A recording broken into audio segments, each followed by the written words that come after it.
आप इस चुनौती को किस रूप में लेते हैं?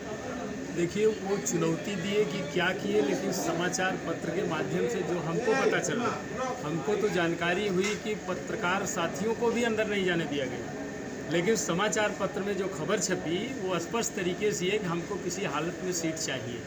इस बात की प्रतिक्रिया पर मैं कहना चाहता हूं कि अगर इस चीज़ को उन्होंने ज़िले के प्रशासनिक अधिकारियों से कहा है तो समाजवादी पार्टी के नेता और सारे लोग आपके सामने इस चीज़ को कहना चाहते हैं कि जनता वहाँ समाजवादी पार्टी के साथ विगत कई पंचवर्षीय योजना से रही है और ऐसी दशा में जनता फैसला करेगी कि सीट किसको चाहिए, किसको मिलनी चाहिए।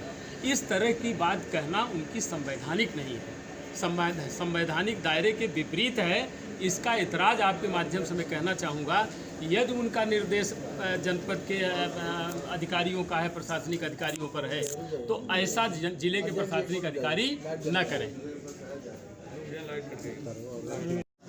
तो जिस तरह की बात सुनने को मिला कि हमको किसी हालत में सीट चाहिए, ये बात उन्होंने किससे कहा, कहाँ कहा, लेकिन समाचार पत्र के माध्यम से पूरा जनपद जाना, वगैरह लोग जाने। तब मैं आपके माध्यम से कहना चाहूँगा कि यदि उनका डायरेक्शन या निर्देश जनपद के अधिकारियों पर था, प्रशासनिक अधिकारियों से कहना था या अपने पदाधिकारियों से कहना था, तो उन तमाम सारी परिस्थितियों में लोकतंत्र की मर्यादा का हनन होता है। ये कहना एक मुख्यमंत्री को शोभा नहीं देता है। इस तरह की बात कही जाए और हर हालत में काम करने की बात, जिस तरह से छपने की बात पे आया, इस पर मेरा कहना है कि लोकतंत्र की मर्यादा की हत्या न की जाए। जनता फैसला करेगी कि सीट किसके खाते में जाएगी। हम समाजवादी परिवार के लोग ये कहना चाहते हैं कि विगत कई पंचवर्षीय योजना से यह सीट समाजवादी पार्टी के खाते में रही है और जब समाजवादी पार्टी के खाते में रही है और ये उपचुनाव हो रहा है, जनता को तो बहुत बड़ा पछतावा है। इस सरकार के पहले हमारे राष्ट्रीय अध्यक्ष जी उत्तर प्रदेश के मुख्यमंत्री थे और उनके मुख्यमंत्रित्व काल में जो सीट खाली हुई है वो प्रदेश में कैबिनेट मंत्री के रूप में थे और जब कैबिनेट मंत्री के रूप में थे तो जनता को तो बहुत पछतावा है और जनता तो मौजूदा जो देश और प्रदेश की सरकार है जिसकी कथनी करनी में एकरूपता नहीं है, जो कहते हैं उसे करते नहीं, जो करते हैं उसे कहते नहीं। कह के गए थे कि सबके खाते में 15-15 लाख रुपया दे देंगे, किसी के खाते में नहीं गया। और मैं समझता हूँ इस भाषण को देने के बाद इनके राष्ट्रीय नेता बोलते हैं तो जुमला था, और इस तरह की बात जब वो लोगों के बीच में कह देते हैं तो मैं आपके माध्यम से कहना चाहता हूं कि जनता को फैसला करने दें। जनता फैसला निर्णय करेगी कि सीट किसको जाएगी। चुनाव आयोग को शिकायत करेंगे?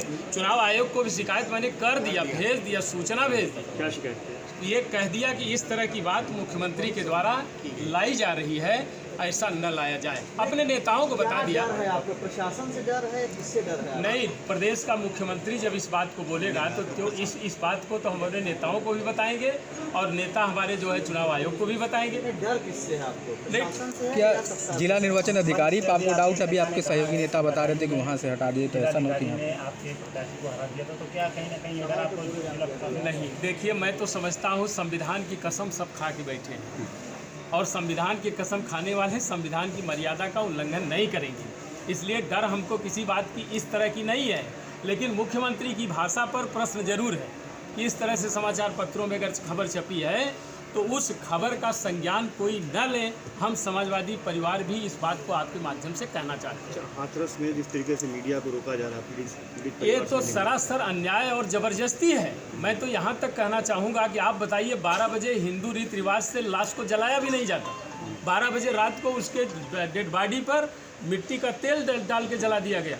उसके साथ तो एक तरीके से कि गलत व्यवहार किया गया और तमाम सारी परिस्थितियों में जिस तरह से उसकी हत्या हुई, 9 दिन 10 दिन तक वो टहलती रही, दौड़ती रही, इलाज के लिए उसको कोई इस तरह की सहूलियत नहीं मिली।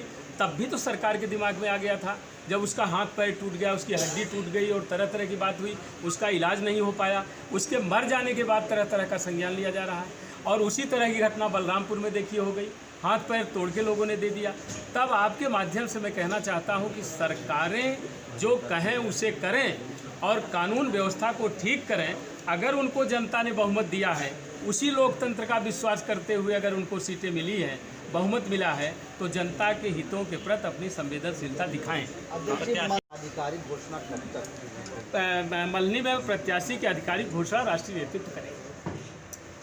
जिले के हमारे नेता बैठे हैं। जिले से जो प्रस्ताव जाना था वो भेजा जा चुका है। कितने नाम भेजे? जिले से एक नाम सिर्फ आया है और वो नाम चला गया। सड़क पर कार्यकर्ता दिख रहे हैं, लेकिन राष्ट्रीय नेतृत्व नहीं दिख रहा है। राष्ट्रीय नेतृत्व नज़र कोरोना काल का सम्मान करते हुए, कोरोना काल की परिस्थितियों का ध्यान रखते हुए आज भी आपके सामने हम लोग गांधी प्रतिमा के नीचे 2 घंटे मौन बैठ के आ रहे हैं। और 2 घंटे मौन बैठने का मतलब इसका कोई गलत अंदाज़ा न लगाएं। उसका अंदाज़ा ये कि हमारी ये सहनशीलता है। हम मानेंगे भी नहीं और मारेंगे भी नहीं, अपने लक्ष्य की तरफ जाएंगे। जी, विधायक ईसागंज के वहाँ लखनऊ में गिरफ्तारी हो गई है। जनता के हितों के प्रति अपनी संवेदनशीलता दिखाते हुए कहीं किसी की गिरफ्तारी हो, कहीं कुछ होगा, लेकिन संविधान का सम्मान करते हुए समाजवादी परिवार कहीं पीछे नहीं है। अगर आपको हमारा वीडियो पसंद आया है तो प्लीज़ लाइक कीजिए, सब्सक्राइब कीजिए और बेल आइकन की घंटी जो